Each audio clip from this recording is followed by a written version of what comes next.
Welcome to another edition of Inside the War Room. Ryan Ray here as always. And today I have on a gentleman who has a book out that I didn't tell you this. I guess I should tell you now.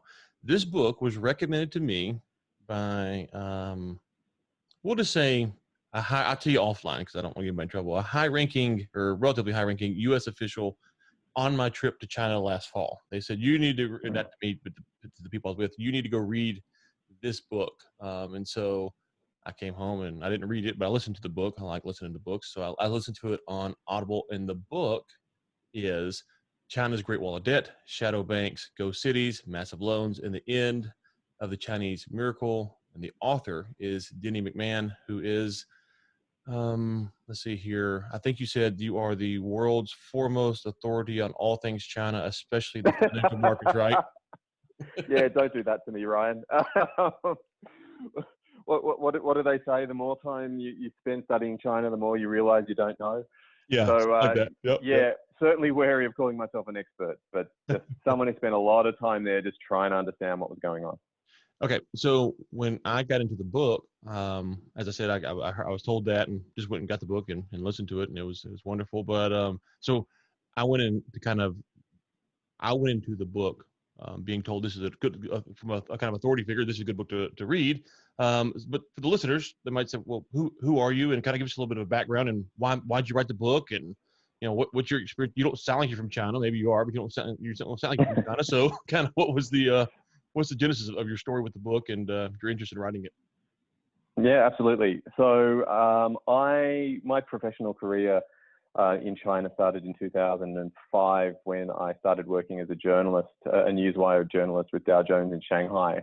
And I was there for 4 years, and then I moved across to the Wall Street Journal in Beijing, and I was there for another 6 years. And over that period, I was covering China's financial markets. So in Shanghai, I started off focusing mainly on the currency and financial markets. And then I moved to Beijing, and I was the banking correspondent. And the moment that I moved to Beijing kind of broadly coincided with sort of the nascent emergence of China's shadow banking system.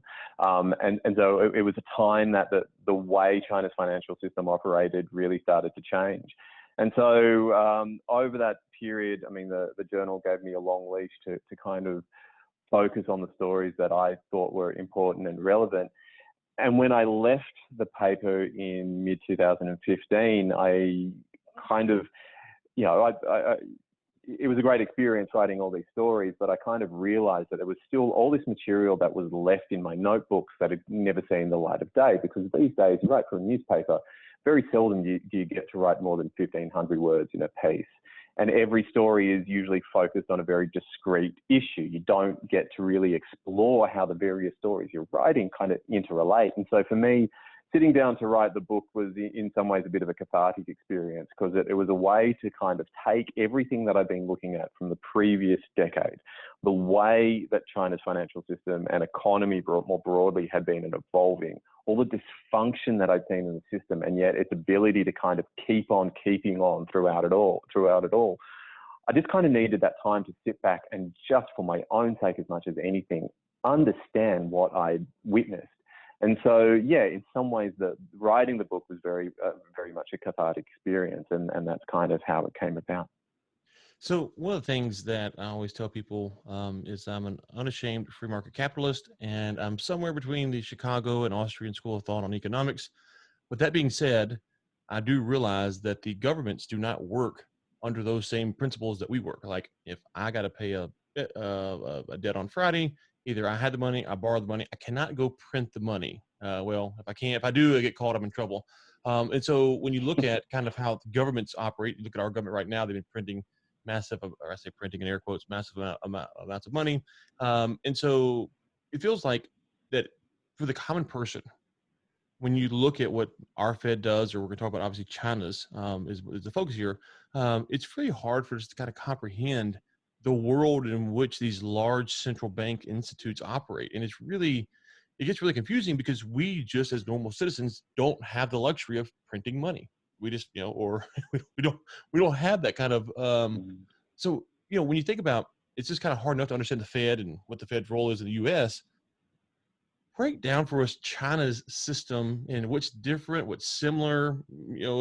Obviously, you wrote a whole book about it, so but at a high level, kind of help us understand how to think of how the Chinese system works compared to how ours work, and then what is similar and what is different from kind of their banking standards.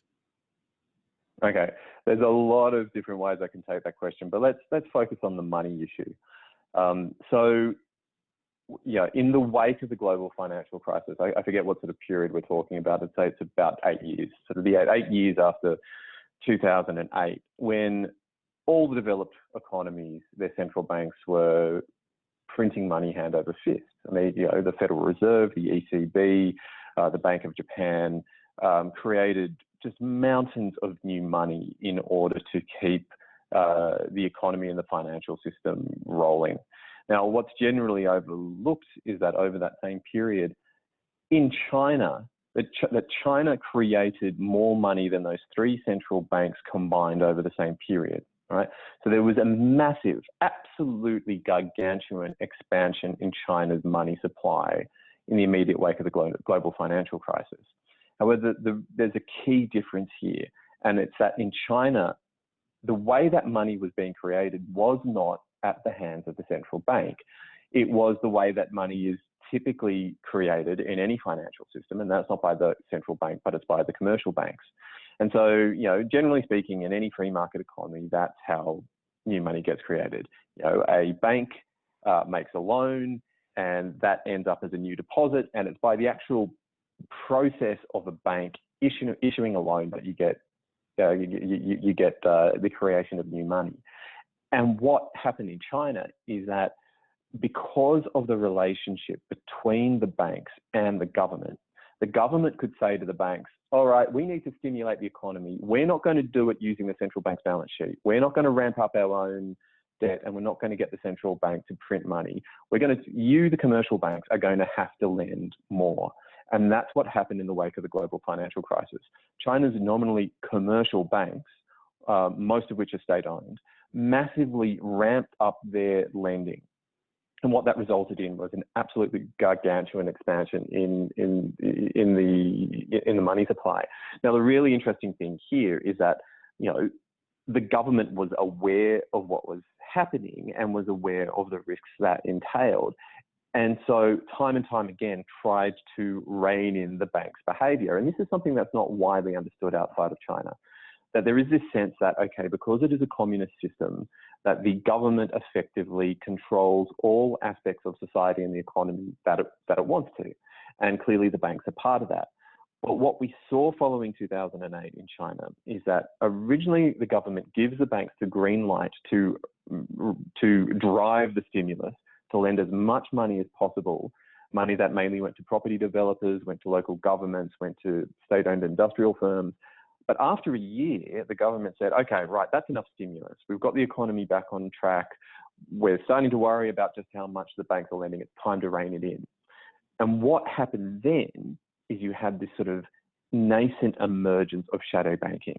And shadow banking in this context is best understood as the evolution or the emergence of non-bank financial institutions that were cooperating with the banks in order to maintain the pace of overall credit growth, just in a way that was outside of the government's regulatory framework.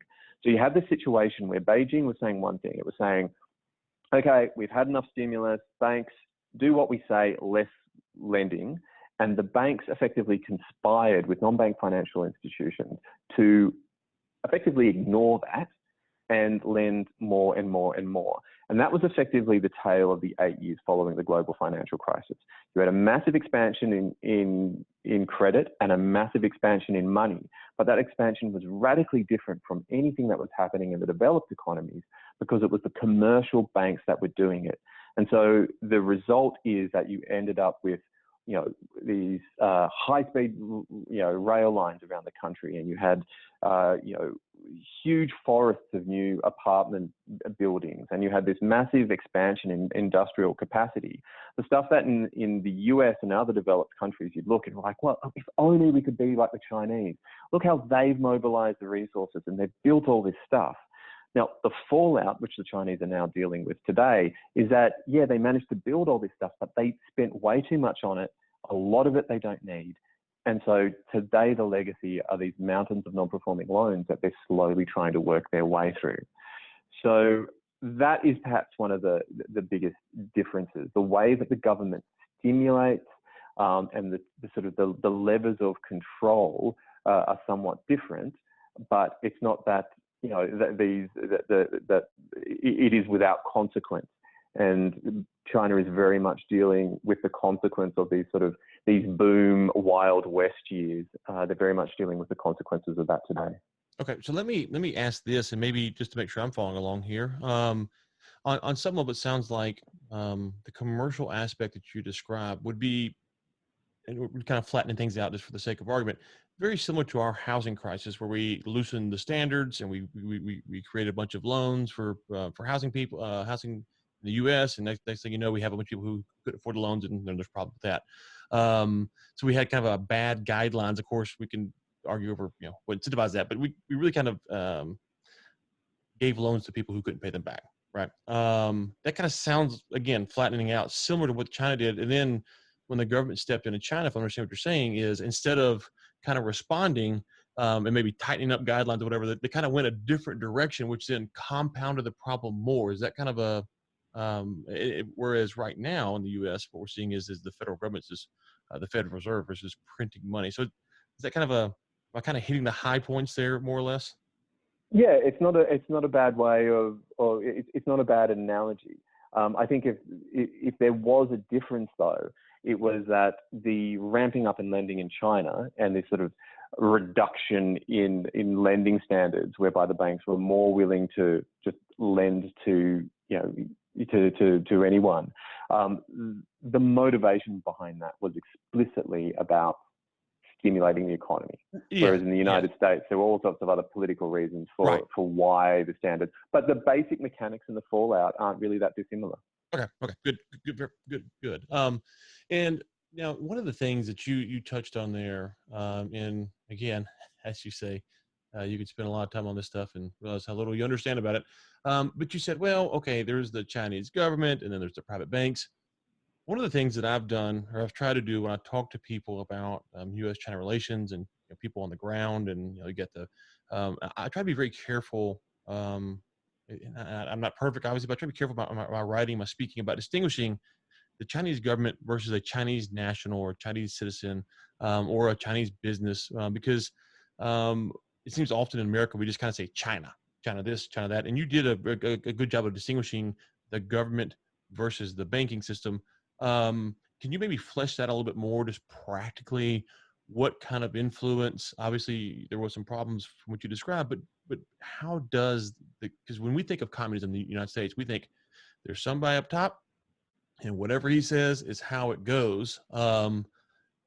That's not how that's not how communism actually works. It's how it's supposed to work, maybe, but that's there's corruption and there's all these, you know, factions and stuff. So that's not how it works. So maybe obviously you could spend hours just kind of breaking that down, but maybe just at a high level, how does it really work, and how much authority is Beijing really have, and is there a lot of battles that go on and stuff like that, or is it a little bit more top down than we think? Kind of tease it out for us. Yeah, it's a great question.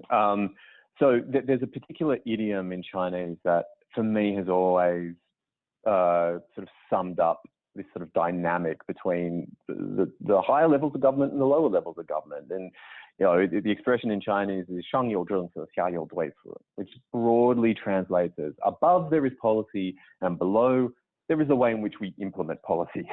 And so the idea, the idea is that, like, the policy emerges at a higher level of government, and they have their intentions. There is a spirit in which the policy is designed, and then it has to be implemented, and it gets implemented at lower levels of government.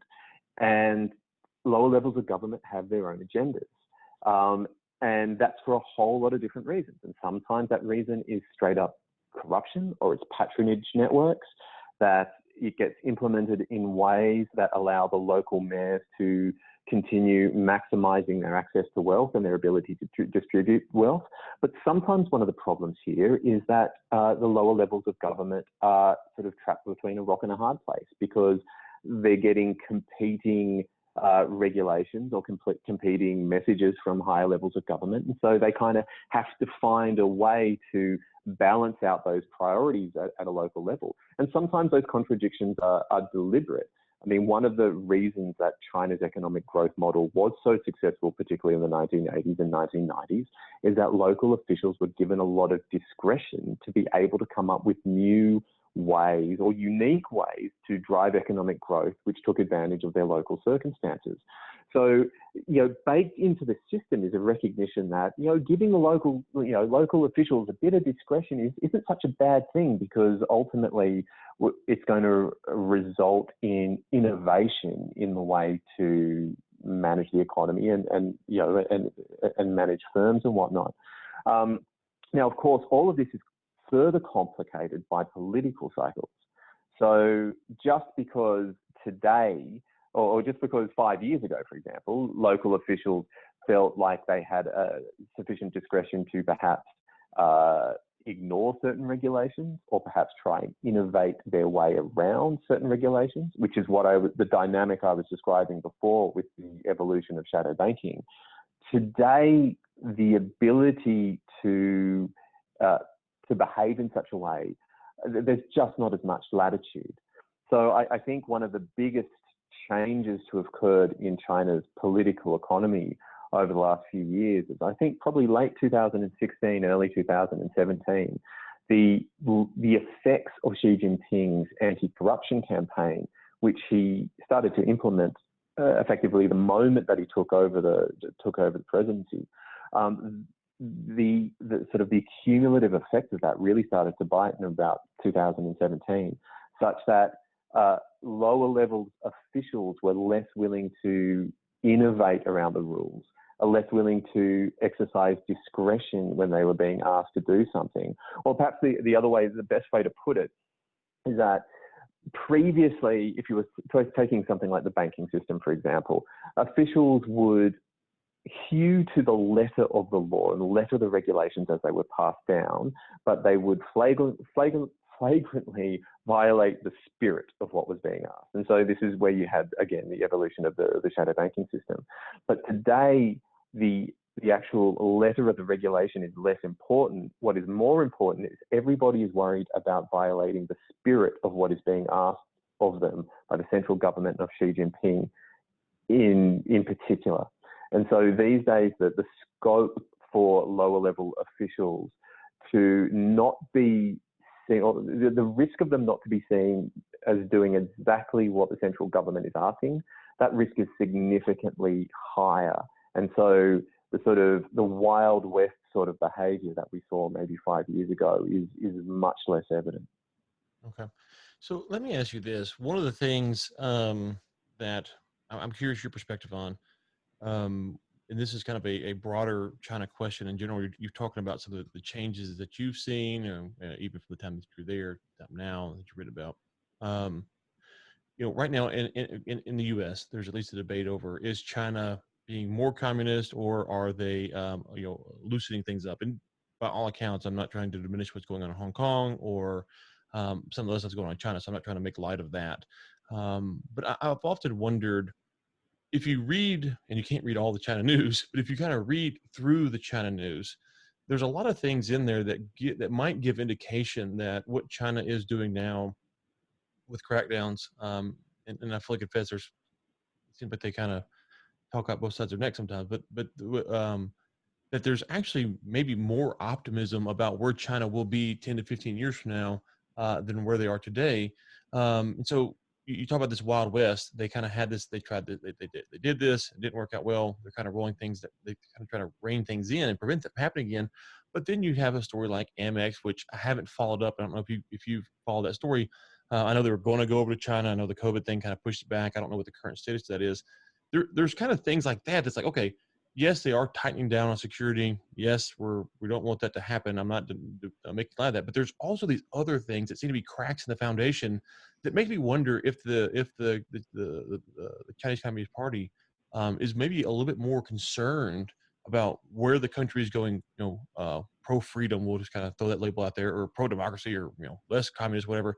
And so they're trying to stop that, but we look at it from the West and go, "Oh my gosh, they're getting worse." Can you, do you have any thoughts on that, or how do you view it? You might disagree, which is fine. I'm curious your kind of take on that, because to me, it's like, okay, it seems that there's actually more cracks in the foundation here that they're trying to repair, than they're actually tightening down. So I don't.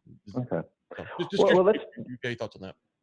yeah, let's talk about the Amex example, because it's certainly a very interesting one. I don't see what's happening with Amex in the same way that I think that you are. I don't see this as an example of liberalization or an effort to China to open up, or even an effort by China to kind of, allow foreign competition in order to be able to redress some of its own internal problems.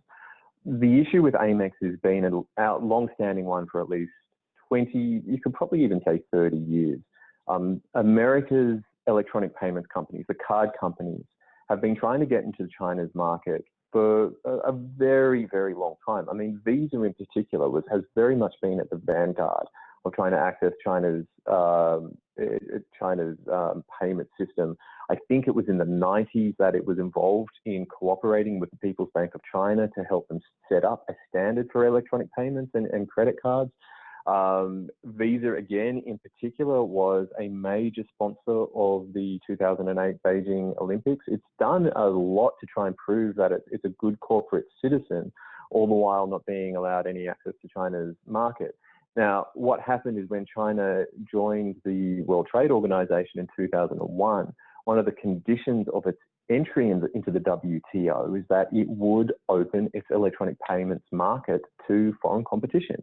Now, I think there was a grace period. I forget the actual details, but there was an expectation. There was kind of a baked into the agreement.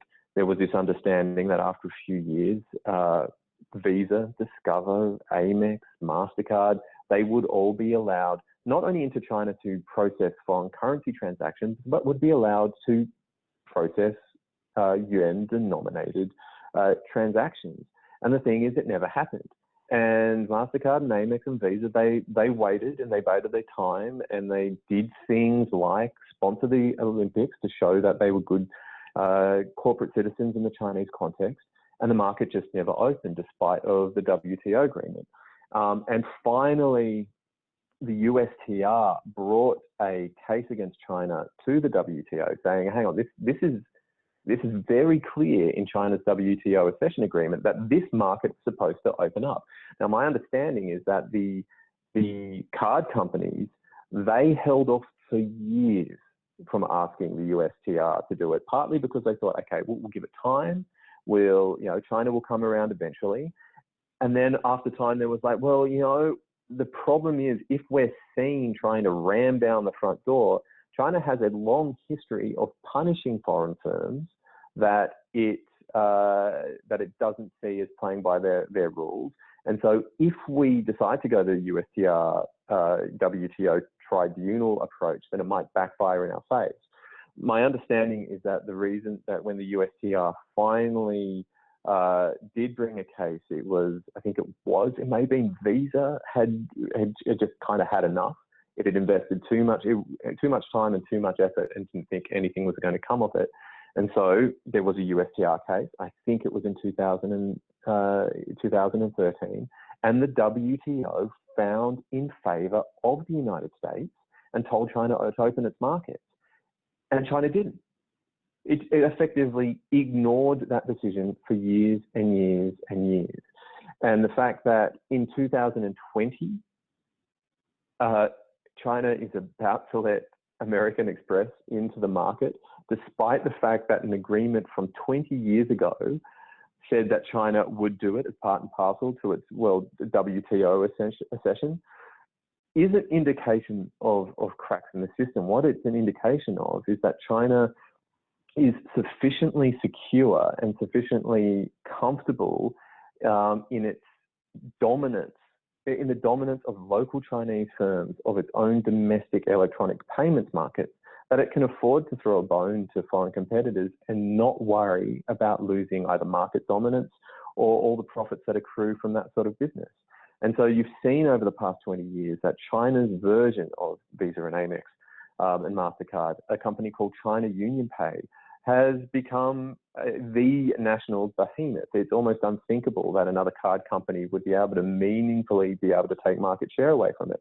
On top of that, particularly when you travel the world these days, particularly in places like Southeast Asia, you see the China UnionPay symbol everywhere next to Visa and Visa and MasterCard. Even the United States, certainly in Australia where I'm from, it's ubiquitous as well. And then on top of that, China's electronic payment system has evolved in a lot of ways far faster than the United States. And so you've got these online these tech behemoths like Alibaba and Tencent, which have themselves carved out a huge share of the electronic payment system, in a way that there really isn't a foreign competitor that you would imagine would be able to come into the Chinese market and sort of give them a run for their money. So the point is that today, China can afford to allow foreign competition into the market in this space and not have to worry about that competitor ever being anything more than a bit player. So I don't necessarily see this as a sign of Chinese weakness. I think as much as anything, this is a sign of Chinese strength. Okay, first off, very fascinating. Obviously you are the financial guru, so thank you for just kind of the detailed history there. Let me rephrase when I say cracks in the foundation, just so it may not change your opinion at all. But when I think of kind of countries on a spectrum, you've got North Korea, which is probably the worst, or top 2-3 country in the world, and how they contain their people is through strict isolationism. They're doing very few deals with very few people. It's very limited, and they understand that the more their people get outside, the less control they have. And so when I'm evaluating whether it's like Saudi Arabia, some of the stuff that they're doing, or China, it seems that the Amex thing coming in, and maybe they can't make a significant foothold. I will definitely defer to your opinion on that. But those type of things make me wonder, are they more concerned that, hey, we are eventually going to lose grip of this power? I mean, what politician doesn't want to have power? So are they concerned about that? And so that would be when I say crack, not necessarily that Amex is going to come in and dominate the market, but they have the 400 million middle class. They have to keep those people at least middle class status. You want to bring in more.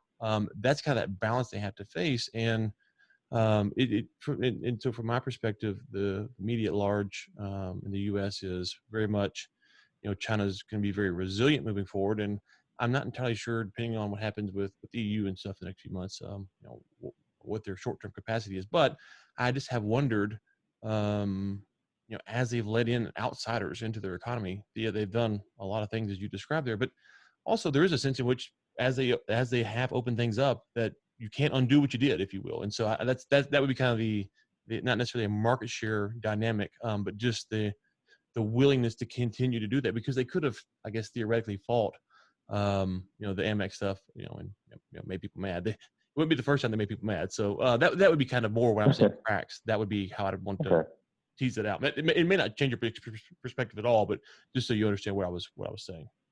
Yeah, I get what you're saying. I think when it comes to China's opening up, it's not an all or nothing sort of thing. So we often think of China as being, and there's reason for this. We often think of China as being on either a opening or a contracting sort of footing. Mm-hmm. And if you look at, say, the 1980s and the 1990s in particular, even the early 2000s, it was very clear that what was going on was opening. And, even the Chinese had an expression for it. It was reform and opening. It was that, China needed to open in order to initially, at least, to be able to get to, foreign investment, foreign technology, access to foreign markets, foreign exchange. Part and parcel of China's growth required a certain amount of opening. And the more that they developed, the more opening that was required. Now, I think where we are at the moment is in a very different position. So unquestionably, there are aspects of opening that are still going on in the Chinese economy. And to that extent, the Amex example is one of them. And you see it elsewhere in the financial system as well. You're seeing, Vanguard and Fidelity are coming in and hoping to set up their own freestanding, wholly owned fund management companies. China is now allowing securities brokerages, the foreign investment banks like Goldman, Morgan Stanley, to sort of come in and set up their own majority controlled securities companies. And so you're seeing this, and they've got rid of the quotas on foreign money from coming in from overseas to invest in the domestic stock market. So you're seeing these incremental liberalization measures in the financial system. At the same time, you are seeing, that the government is enthusiastic about trying to encourage more foreign direct investment, largely part and parcel, I think, because they are worried about sort of a global backlash against China. And so they want to kind of offset that by sort of saying, hey, we're going to make it easier for foreign investment to come in. And yet at the same time, you see things like, okay, we are going to set up massive investment funds to allow Chinese companies to go overseas and acquire the technology that we need and want. We will provide large subsidies for domestic companies that move into certain industries. We will have lists of preferred buyers that our companies in strategic industries like electric vehicles are supposed to buy key components from, and there may or they may not be foreign companies on that list. And so at the moment, we're in an environment where that we're not in an opening phase, but to say that is an increasingly protectionist or closed off phase doesn't necessarily capture the extent of everything that's going on. Now, I think from US strategic perspective at the moment, the real concern is in those areas where the role of the state in China is increasingly large, because that directly affects, security issues that relate to industries of high technological value. But at the same time, you are seeing this incremental opening up of the financial sector, which seems to be as much as anything to be about the trade surplus that China has had for years and years, which has seen this constant inflow of dollars. That surplus is not what it used to be. It's no longer the sort of structural permanent surplus that it used to be. And so to ensure that there are still dollars coming into the economy, there is this move towards liberalizing the financial account. So I think that's what's going on there. But yeah, to kind of, on a very macro level, to say that China is opening or it's closing, that we're in one phase or the other at the moment, it's a little bit more nuanced than it has been in previous periods of development.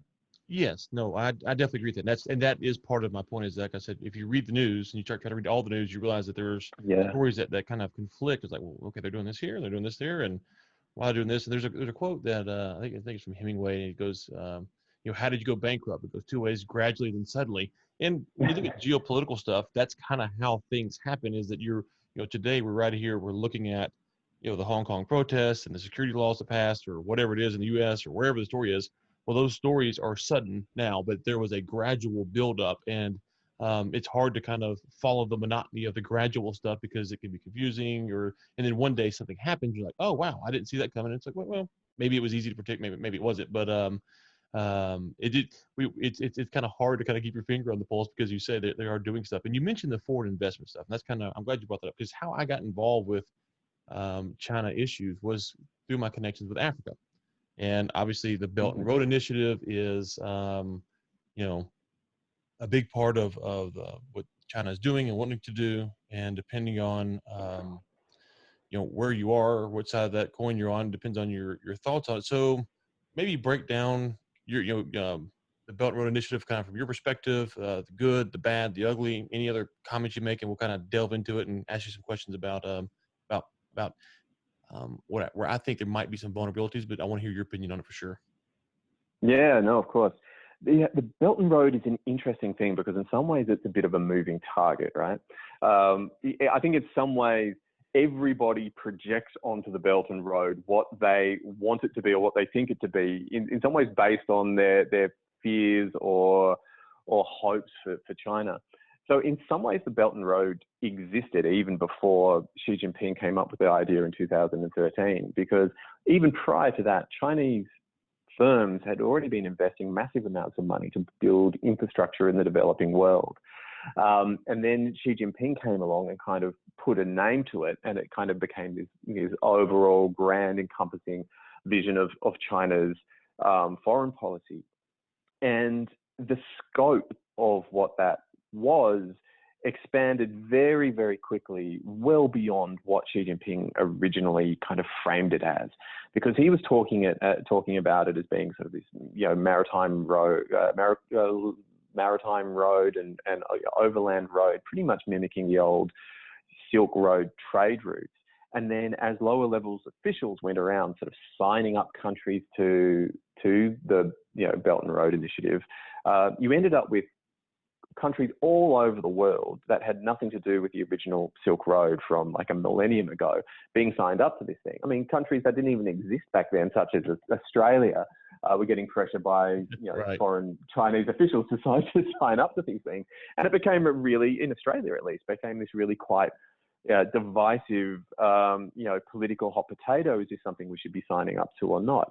So I think when it comes to understanding and even thinking about the Belt and Road Initiative, what we need to keep in mind is that it is a moving target, is that it is sufficiently flexible to kind of change and morph to reflect whatever China's foreign policy or political needs are at any given time. Mm-hmm. And so certainly in its early manifestation, this seemed to be about throwing a whole lot of money, and particularly debt, at having Chinese firms build infrastructure in places around the world. And to a certain extent, that was a wonderful thing because, particularly in the developing world, particularly in Asia, there is a massive, overwhelming demand for new infrastructure, and the money just is not there to get it done. And for the Chinese to step into the gap and say, okay, we don't do soft power the way that the Americans do or sort of many other countries do. What we have to offer the world is an ability to put up the cash that no one else is willing to put up and build things quickly, which is effectively what we've been doing in China for the last 30 years. We will bring that side of our development model to you, and we'll be able to do it because no one else can do it. And that was an incredibly appealing prospect because this stuff wasn't going to get built anywhere, without it. Now, of course, there's been problems with that because there's been instances of corruption and China meddling in domestic politics, and there's been issues of China building stuff that has significance to the ruling party of a country that it's investing in, which ends up in the country acquiring a whole lot of debt and a whole lot of physical infrastructure that they don't necessarily need. So there's a whole lot of problems with it. But at the same time, if we're kind of looking at this as a Chinese strategy, over time the strategy seems to be changing. And so even when it comes to the deployment of Chinese financial resources into this project, it's becoming less clear that there is as much money as there used to be, and even where that money's coming from. And what I mean by that, for example, is that initially China Development Bank, which is one of China's single largest policy bank, was the tip of the spear when it came to funding Belt and Road Initiative projects. It was the one who, I think it was even before Xi Jinping was president, he traveled, the chairman of the China Development Bank used to travel with the previous president of China, and then in the first couple of years would travel with Xi Jinping as well. And the Chinese leader would turn up to the developing countries, would make some fantastic statements about friendship, and then the chairman of China Development Bank would open the checkbook. But the really interesting thing is that the foreign currency loans of China Development Bank peaked in 2016, and they have been declining since then. And so it seems that the the financial resources being directed by the Chinese state aren't what they used to be. This is not necessarily something that is getting bigger and bigger and bigger. And even rhetorically, the focus of BRI, the way that the Chinese government talks about it's very different as well. There's a lot less talk seemingly of coal-fired power plants and 6-lane highways, but there's a lot of talk of sort of the digital Silk Road and having Chinese private companies like Alibaba going throughout Africa and setting up cloud computing facilities. It's about China itself not going overseas and building infrastructure for other countries, but building its own network of submarine cables, thereby building the networks that allow countries to remain to be connected via communications networks that China owns. You see something very similar with the satellite network. Beidou, which I think as of last week or 2 weeks ago now has a significantly larger network of satellites, which sort of supporting China's equivalent of a GPS system, more satellites than the US system. And again, this was something that was being built before Belt and Road Initiative was announced, but is now part of this idea of a digital Silk Road, because it's China owning the global financial infrastructure that is necessary for the rest of the world to remain linked by communications. But my understanding is that this is a cheaper system for the developing world than, say, the US GPS system is. And so what we're seeing is this evolution of what BRI actually means. And I think that is going to set the tone that what BRI will be in the future. It is going to be this constantly changing thing which suits the needs of the Chinese government as those needs change. And the financial resources, both in terms of the volume and the way that they are deployed, is going to also change based on partly China's own financial constraints and also partly based on its changing political needs. Just as an aside, when I was in China last year, they said, I was talking about all the buildings and stuff, and they're like, well, we have a saying in China, democracy does not equal efficiency or something like that. I can't remember the exact wording, but their point is that at high level, they can do all these things you're talking about, whereas in the U.S., we'd have committee meetings and Congress and Supreme Court fights and this, that, and the other. So it gives them the ability to be more nimble on some level if they want to. The Belt and Road stuff, kind of going back to maybe the pre-technology era, just to kind of distinguish a little bit. Coming from working with folks over in Africa, there's some heartburn. And we actually had on a guest on the show a few weeks ago who kind of he's from Colombia, talked about some of the stuff over there, and kind of how the Chinese kind of came into various countries in Africa. And of course, listen, this isn't all of Africa. Africa's a big place, a lot of diverse opinions.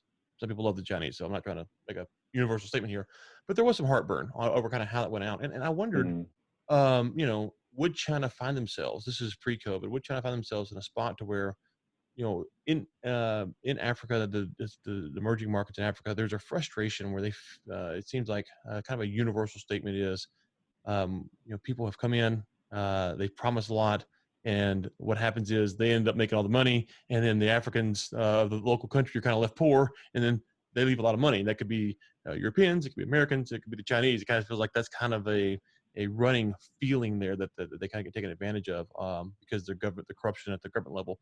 So I wondered, could China find themselves in a spot where, some of these African nations are like, listen, we're just not going to pay this money back. This is stupid. We're mad. Bad deal.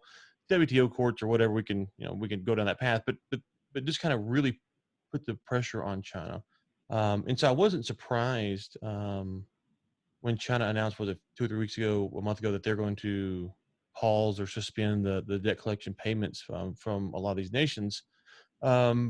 Is that just from a standpoint, do they feel for the monetary policies, is that a big burden for them to carry? Is it not? It's like, no, they can really kind of carry that burden. Is the threat of people not repaying them something that they lose sleep over, or do they feel like, no, they're going to be able to collect other checks? What are your thoughts on their ability to maybe the technology stuff? I think is has some interesting potential, but there's also some concerns with what they're going to do with that technology. I know with the Huawei and the spying, and we can go spend a lot of time on that. But yeah, but just on the infrastructure stuff, it feels like pre-COVID there was some frustration. I know I've had some African ambassadors tell me directly that they would prefer America to come, and I'm like, yeah, I'm sure you would, but but our rules and your rules both make that very difficult. There's a reason China's Right. there, you know. Like, yeah, exactly. No, I mean that sums it up quite well. There's a reason it's China that's there.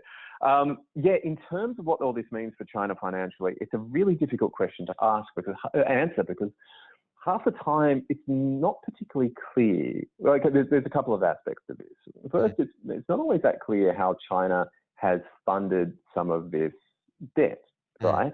And then also sometimes the way that it works is that how to put this?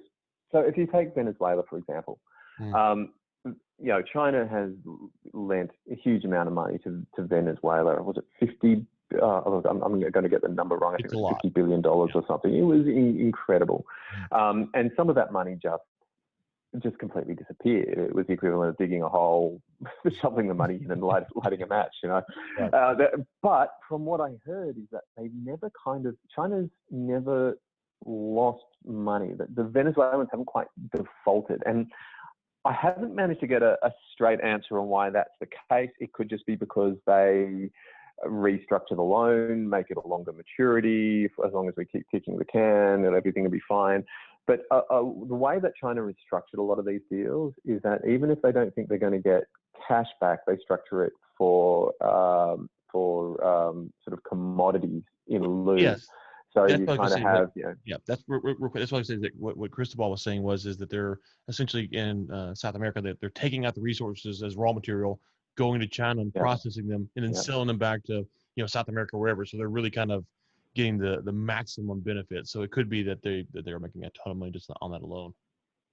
Well, yeah. So that's certainly part of the equation. The other part of the equation is, and this is where people get particularly sensitive, is that there is some sort of the Chinese take control of some sort of state asset. And so this was the big issue in Sri Lanka, where the Hemingway port, Sri Lanka couldn't repay its debts. And so the Hemingway port was handed over on a 99-year lease to a Chinese state-owned enterprise.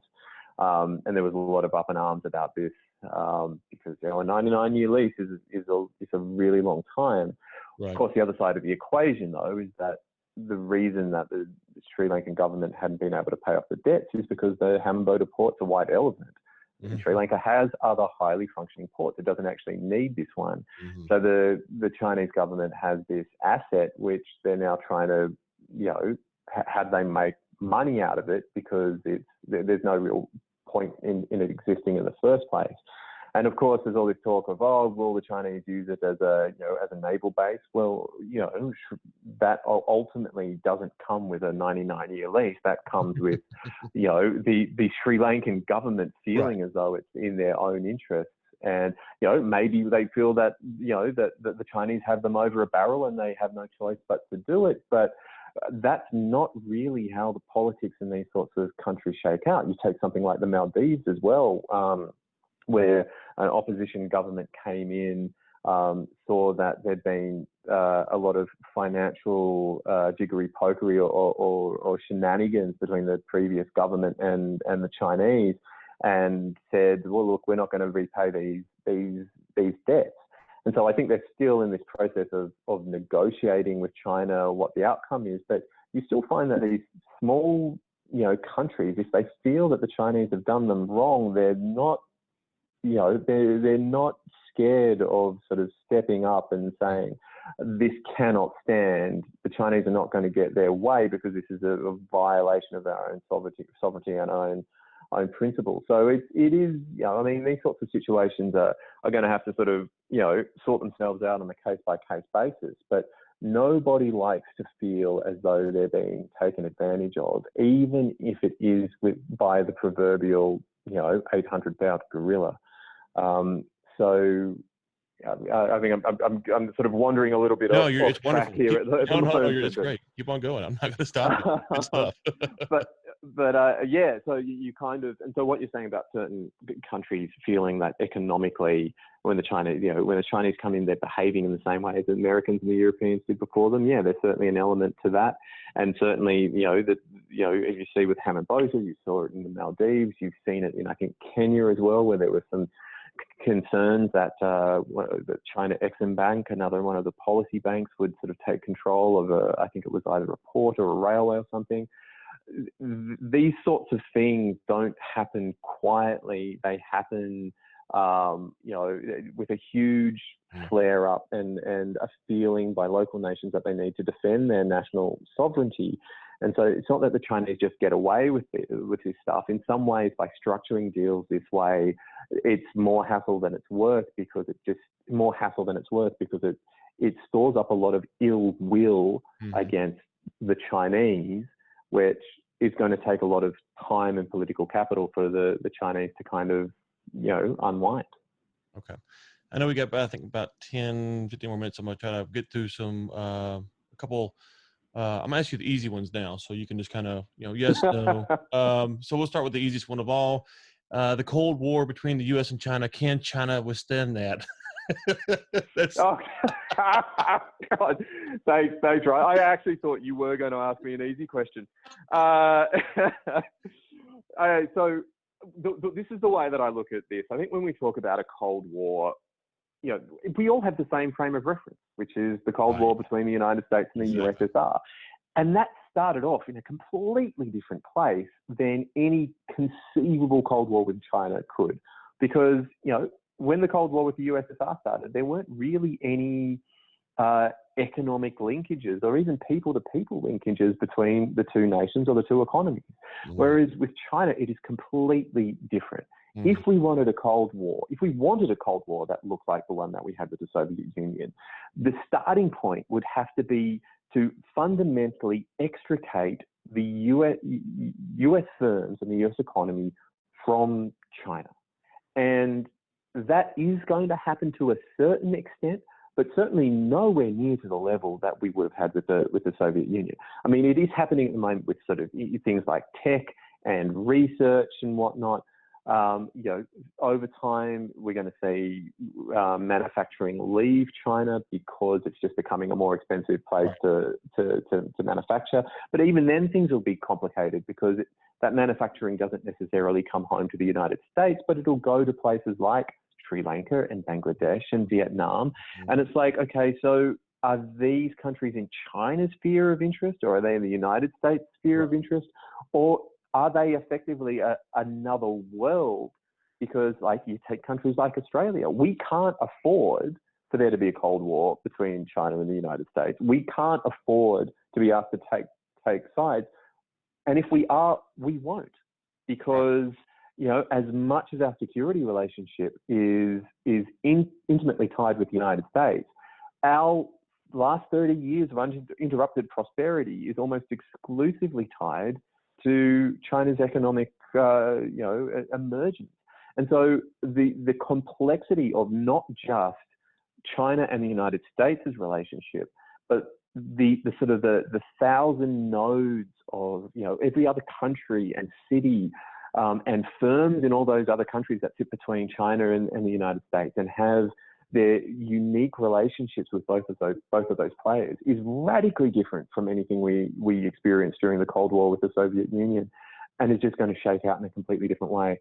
So that's kind of my starting point at the moment. I just don't know what a Cold War will look like with China. It's not to say there won't be one, but it's going to be something radically different from what we've experienced or what we understand that term to mean based on our own prior experience. And so, that would be my attempt to completely not answer your question because I don't have a good answer. No, your answer is actually, I think your answer is the right answer, which is, the rhetoric around U.S.-China relations, whether it's from the Chinese side, the U.S. side, or the media, is, hey, this is a black and white issue. We're going to pull out, or we're going to do this. Like that's just not. Listen, that's not 2020. Maybe in 1827, Okay, something like that could have happened, but it's just not Right, right. 2020. It's very complex, very layered, and for all the saber rattling that goes on from both sides, whether it's Trump talk about bringing back manufacturing jobs that wouldn't work here, or China talking about this, it's like, okay, practically there's just too much interconnectivity to be a full on decoupling. I don't think that's possible, and I don't think China would even, from their perspective, really even be interested in doing that unless they had some kind of full-fledged support from the EU. And even then, I don't know if they would, but that doesn't Mm, seem likely right now. So I don't think China has the international support to really press the issue. In the U.S., I don't think really it's in their interest to do it either, despite the rhetoric that comes from Washington. So I am actually very optimistic about the long-term relationship between the U.S. and China. I am, as you mentioned, and I think a lot of Americans don't take this in consideration. The jobs that went to China are kind of being phased out because China gladly they can't pay people for those jobs anymore. So another developing emerging market, those mm, jobs will go there. Now, are there labor issues and stuff like that? That sure we can have those discussions, but China's economy has evolved in a way that those jobs need to go somewhere else, and that will hopefully help that next country. And so those jobs to come back to America just seems like it's a very far stretch, at least the way our current economy and system works. So no, mm. I agree that it's very complicated and it wouldn't be the same, and it's kind of a weird way to even phrase it, but that's how it's being phrased, right? You read the term, who can withstand the Cold War, or China's in Yeah. a better position, and U.S. is in a better position, and it's like I don't know about all that. That seems to be a little bit overstatement. Okay, in your book, I will get to the easier questions now. I do have one. I do have one that I will ask you to explain a little bit for, but I'll leave it for the last one. It's about, you brought up Australia. I'll just touch on that in a second. Your book, now forgive me, I believe your book brought up the building and the amount of buildings and the steel that they were building, and the economic indicators related to that. Is that correct? Certainly. I mean, I think it was a Bill Gates quote. I got a number from somewhere. It was I think it was from 2010 to 2013. China had laid more concrete or something than the United States in all the 20th century. It was something. Right. Is that what you're Yeah. thinking of? Yeah. And just kind of maybe just for people who have never been to China or whatnot, kind of maybe put a perspective on. We talk about China when I was there. Is just everywhere you go, there's these huge apartment complexes. There's huge buildings. You're like, are there really people in all of these? Like, there's no one walking around sometimes, and sometimes there is. Maybe kind of try to make an analogy or comparison for people to really understand just how much China has poured into building just big buildings alone. Because when you talk about building Mm, projects that aren't necessarily necessary, that's kind of on some level what China has done in China. They've built some stuff that's not necessarily yeah. necessary. Yeah, absolutely. It is quite difficult to encapsulate the scale of what they've done. I mean, I may have had an analogy in the book that you had in mind. It's not coming. It's not leaping to my mind. But for me, and I think you did this on your trip. For me that the best way to just kind of get a sense of the scale of what they've done is by traveling by rail around the Mhm. country, because even before you hit a new city or a large town, out in the countryside, you just start to see these new towers, literally forests of apartment towers, start to spring up in what would otherwise seem to be just agricultural fields. And as you move closer to the city, the density gets bigger and bigger and bigger and bigger and bigger. Mhm. And the thing is that they always seem to be under construction. Mhm. There's never the construction never ceases. There's always something new being built. And of course, the question is how many of these are empty. There's a lot of cases where that the apartments will be built, but will be bought, but nobody will be living in them, largely because traditionally the investment of choice among Chinese savers has been in real estate. And there's a good reason for that. Since China liberalized its housing market in the late 90s, housing prices have only really done one thing. They've just gone up, and they've gone up in price very aggressively. And so there is this sense of, an investment is a safe investment in an apartment, in property is as safe as houses. And so you have this overbuilding, and often you can sell all the apartments, but ultimately no one will move in. Now, China effectively has two real estate markets. You have the market in places like Shanghai and Beijing and Guangzhou, where property prices have been soaring and soaring, and there's just not enough quality education. People live on construction sites, and people still live in slums, and people live in basements, windowless basements, and electrical cupboards. And then you have the overbuilding in the much smaller cities, where the mind boggles. I don't think you will ever be able to move sufficient number of people into these apartments, because these towns just don't have the economic incentives. They don't have the jobs. They don't have the economic activity that is kind of a prerequisite to create the population density that you would need to fill all the housing that's being built. And the thing is, this dynamic never really seems to end. I mean, I stopped reporting. I left China in 2015, but I still talk to journalists who tell me exactly the same story. I just went out to this development. It's almost finished. It's completely empty. I don't understand what's going on. And so it just doesn't end. I mean, the economic incentives at a local level are such that economic growth comes first, and the easiest way to do that is to borrow some money and have a property developer build something. And so the dynamic that just doesn't change. And ultimately, one day, it's all going to have to come home to roost, because the local governments that are driving this are going to run out of money to repay the debts. The developers, won't be able to sell everything they build. The local governments, which make a lot of their money to repay their debts by selling land, well, there just won't be the demand for the land that there used to be, and the whole thing will sort of, will become less and less sustainable. But it's happening to a certain degree at the moment. But in some ways, it seems to be a perpetual motion machine. It just keeps on keeping on. Okay. Best you can. It's a kind of a tricky worded question, but it's not trying to trick you. But more real, let's say yes or no.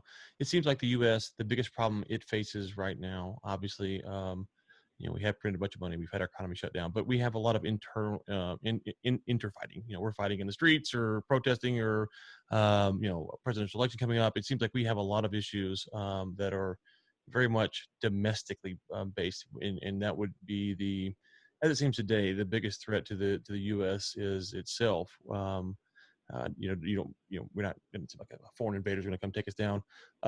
With China, it feels like China's biggest problem on some level is China too, because they don't necessarily have the best reputation globally.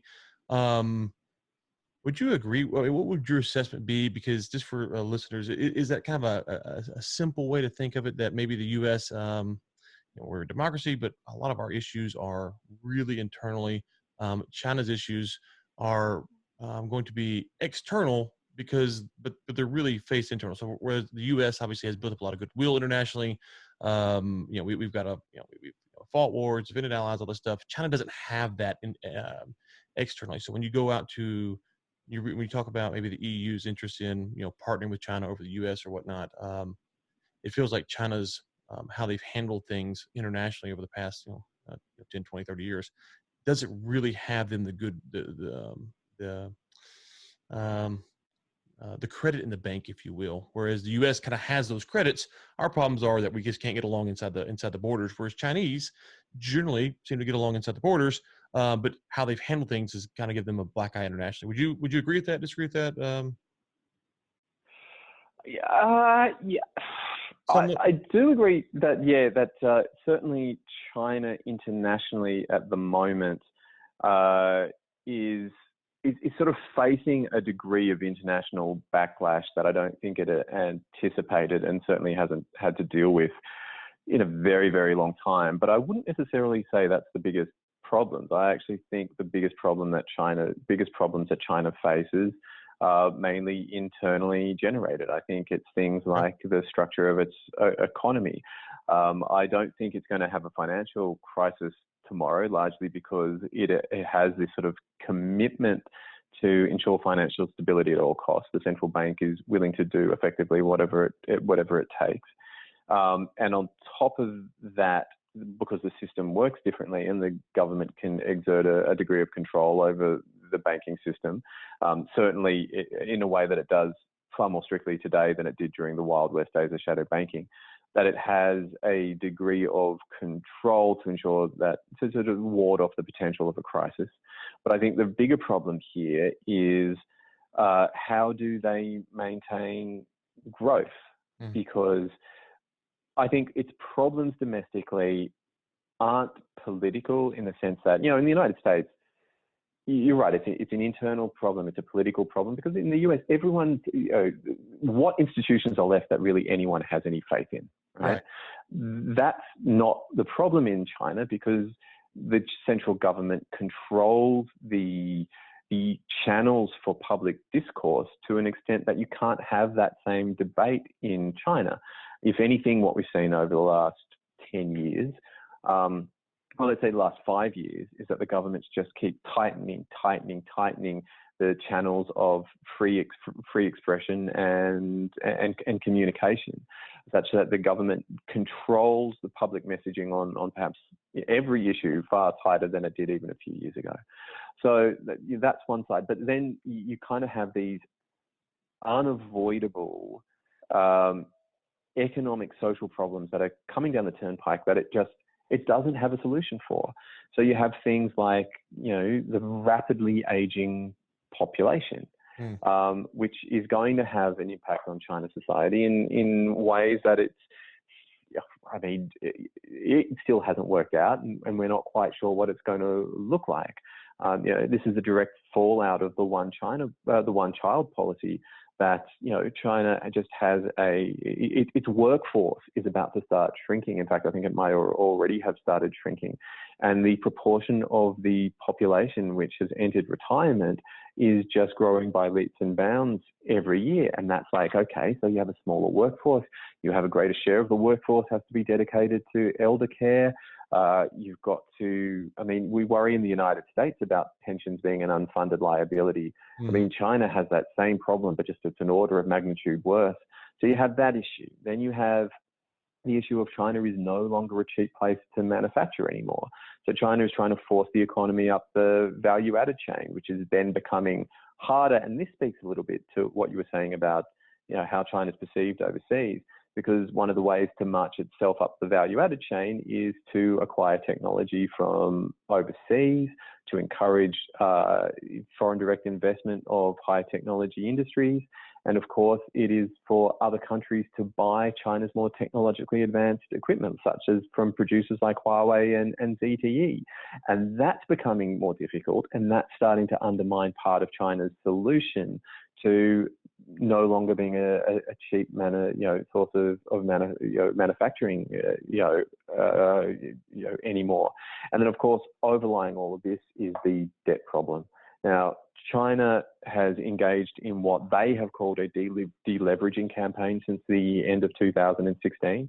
I handed in my manuscript for the book in mid-2017, and even by that point, it wasn't really clear that this deleveraging campaign was really anything. That probably changed by early 2018. What China has done under this deleveraging campaign is really rein in the risks in the financial system. Now, what you've got to keep in mind is what they've been doing isn't actually deleveraging. Debt, on a macro level, debt levels continue to increase reasonably aggressively, just at a slower pace as they previously did. But the real significance of the deleveraging campaign is that it's been a de-risking campaign. They've done things like rein in the growth of shadow banking, right? They've contracted shadow banking. They've reduced the amount of interbank lending between banks and other financial institutions, which was kind of the core problem, the core catalyst for the Lehman Brothers crisis and collapse. China was heading in a similar sort of direction, but they've sort of cleaned up that sort of risk. They've forced the banks to better comply with regulations. They've gone after gone after corrupt officials. They have pushed the banks to recapitalize and push them to more aggressively dispose of the non-performing loans. Now, this is all great because it's made the financial system safer. But as I said before, the way the economy works still requires debt levels to increase. And overall debt levels relative to the size of the economy are still increasing at a fairly rapid clip. What this de-risking campaign has effectively allowed China's debt levels to increase more safely, and therefore to be able to increase for a longer period of time than would otherwise have been possible.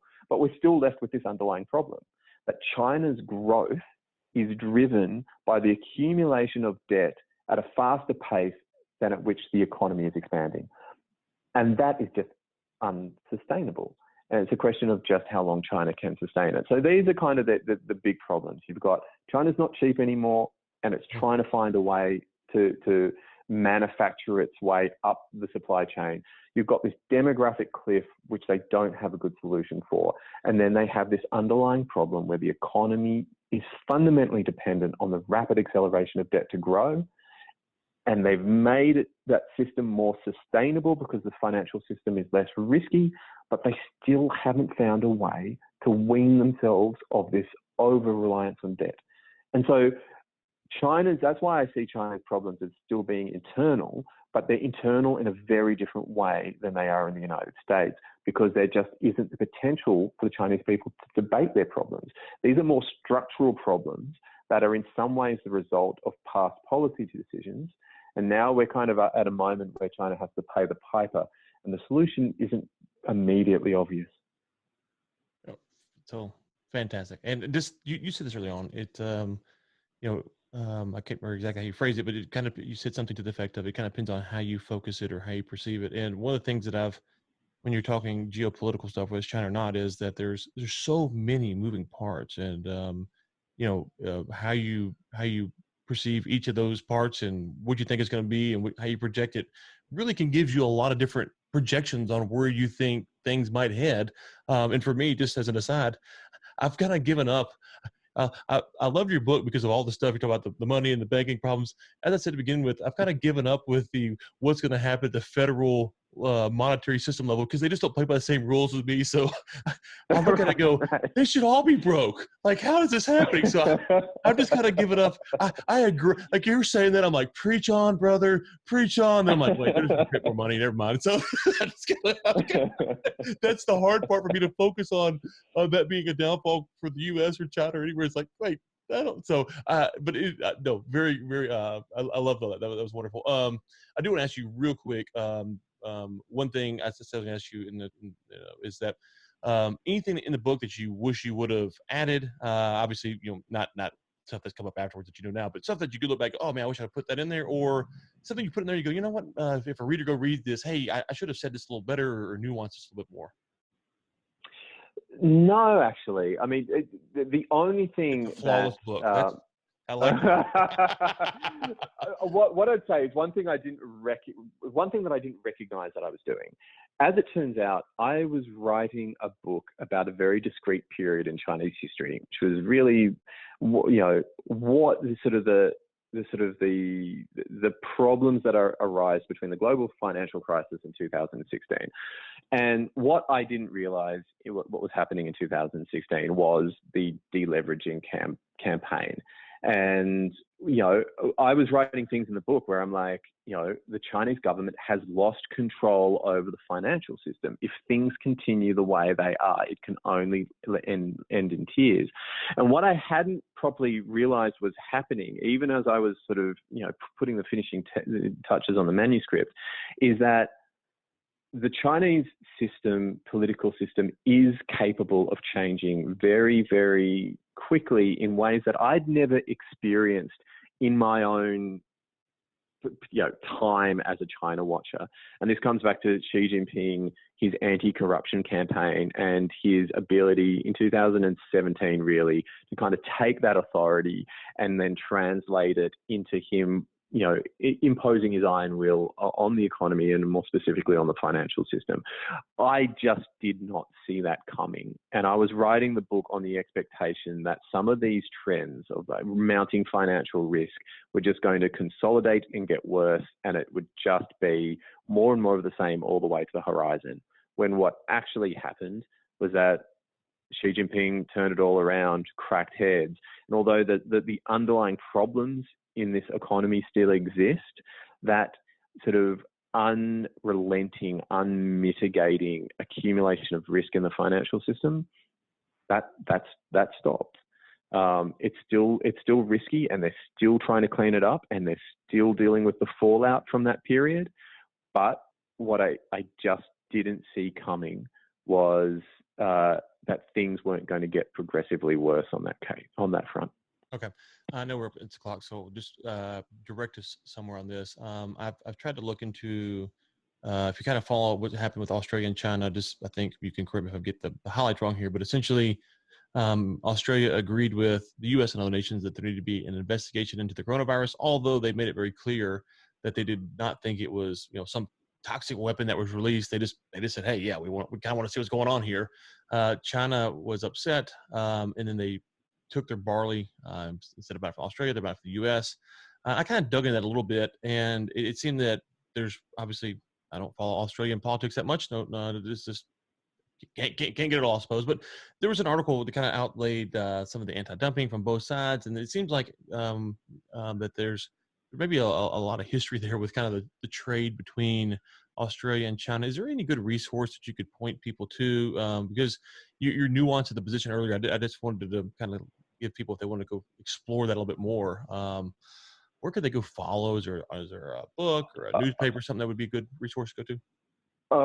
Ryan, I'm afraid I'm not actually, like, the nuances of China's and Australia's trade relationship at the moment. I'm not up on it as much as I would actually like to be. So I can't actually point you in the right direction. In some ways, the thing at the moment is this is a fast evolving sort of conflict as well. Mm-hmm. So, I mean, I'm sure there is stuff you could find on kind of like the history of trade disputes between the two countries, but I don't necessarily think that would even capture the full extent of what's going on at the moment, because there's other aspects to this as well. I mean, China just announced that it was going to execute an Australian citizen who they'd convicted of drug smuggling, I think it was. And China does that. It has a death penalty, but the timing, all of these things, when it comes to the Chinese, always invariably has a political angle. You have Australia having run freedom of navigation missions through the South China Sea. I think it's only Australia and the United States that have been doing that. When there was a standoff recently off the Malaysian coast, when an American, I think it was an amphibious marine vessel, turned up in a standoff against a Chinese ocean survey vessel that was being escorted by a whole lot of Chinese Coast Guard vessels. An Australian frigate turned up as well. So there's a whole lot of moving parts to this at the moment. And really, it's, as much as anything, it's because Australia over the last few years, when I first started learning Chinese, and when I first moved to China if we've got time. So when I moved to China in 2004, I spent a year studying at Johns Hopkins has got a campus in Nanjing for international students and Chinese students to kind of, Chinese students study American studies, international students do Chinese studies. And most of the international students there are American, and there's a handful of people like myself from other places. And I would have said that when I moved to China at that point and did that program, in the Australian press, there was no such thing as a bad China story. China was unambiguously responsible for so much of Australia's prosperity. We hadn't had a recession since the early 90s. China would effectively buy anything we'd dig out of the ground and was increasingly a source of tourists and students. I mean, China was a wonderful, wonderful thing. And I turned up to this program surrounded by American students, and they'd grown up on a very, very different diet of media reporting on China. I mean, the Times, the Journal, the Post, the way they report about China, it's not just it's not the story of like, China's buying our stuff, aren't they a wonderful thing? It's China was taking our jobs. China's not adhering to WTO rules. China is manipulating its currency. China is abusing human rights. And we didn't really have that so much in Australia.